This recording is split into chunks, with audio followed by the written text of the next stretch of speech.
A vacina que foi mais rápida que foi produzida no mundo foi a do vírus Ebola, e ela ficou pronta em torno de 5 anos. Então, se as vacinas para o coronavírus ficarem prontas em 2 anos, por exemplo, será um recorde. Meu nome é Giordana, eu sou imunologista. A gente está aqui hoje para falar um pouquinho sobre as vacinas, essa possibilidade de vacinas para o coronavírus. Quando a gente fala em vacina, a gente está falando em imunização ativa. O que significa esse termo? Então, a gente vai tentar, de alguma forma, fazer o nosso corpo produzir anticorpos contra um certo vírus ou contra uma certa bactéria. Só que esse processo é ativo. Então a gente vai fazer como se fosse um treinamento com o nosso corpo, através de um pedacinho de uma bactéria, ou através, por exemplo, de uma fita de DNA da bactéria, ou através de um vírus ou de uma bactéria que vai ter um pedacinho daquele vírus ou daquela bactéria que a gente quer vacinar o paciente. E aí, nesse processo de reconhecimento dessa bactéria ou desse vírus, o nosso corpo ele monta respostas imunológicas, né?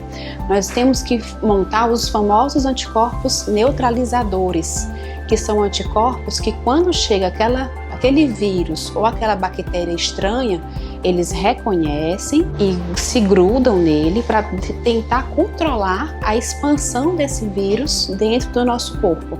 Esse reconhecimento dessa célula estranha no nosso corpo pode também induzir a formação de outros tipos de células que vão reconhecer aquele vírus ou aquela bactéria como uma coisa estranha e vai produzir uma resposta de destruição daquela célula que está infectada com aquele vírus ou com aquela bactéria.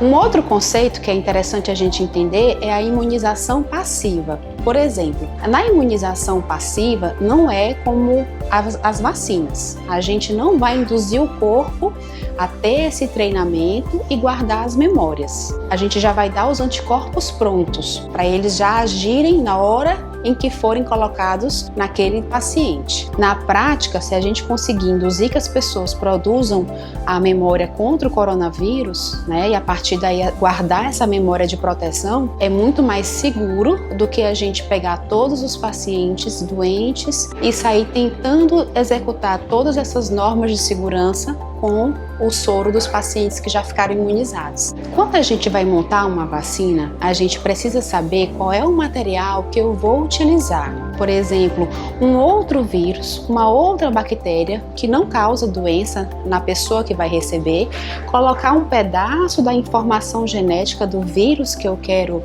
vacinar, ou um pedaço do material genético da bactéria que eu quero vacinar e colocar esse vírus para ser uma espécie de carreador dessa mensagem. Então vocês estão vendo, a gente pode fazer as vacinas de várias formas.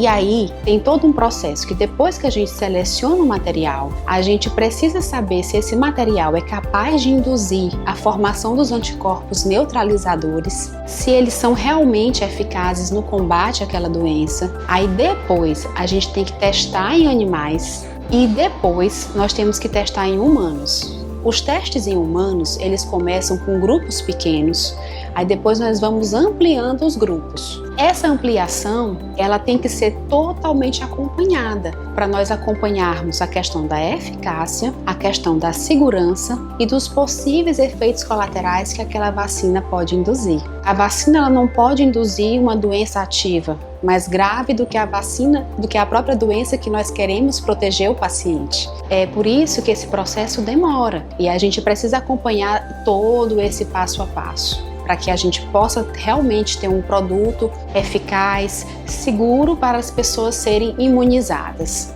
Em relação a essa pandemia do coronavírus, eu recomendo às pessoas que ainda tenham bastante cuidado, simplesmente pelo fato de estarmos lidando com uma doença nova, que ainda não sabemos exatamente a melhor maneira de tratar, que esses estudos que estão sendo feitos, tanto com a elaboração de tratamentos, como para os estudos que estão sendo feitos na elaboração de vacinas, eles ainda vão necessitar de tempo. Então, até lá, é necessário que as pessoas tomem essa consciência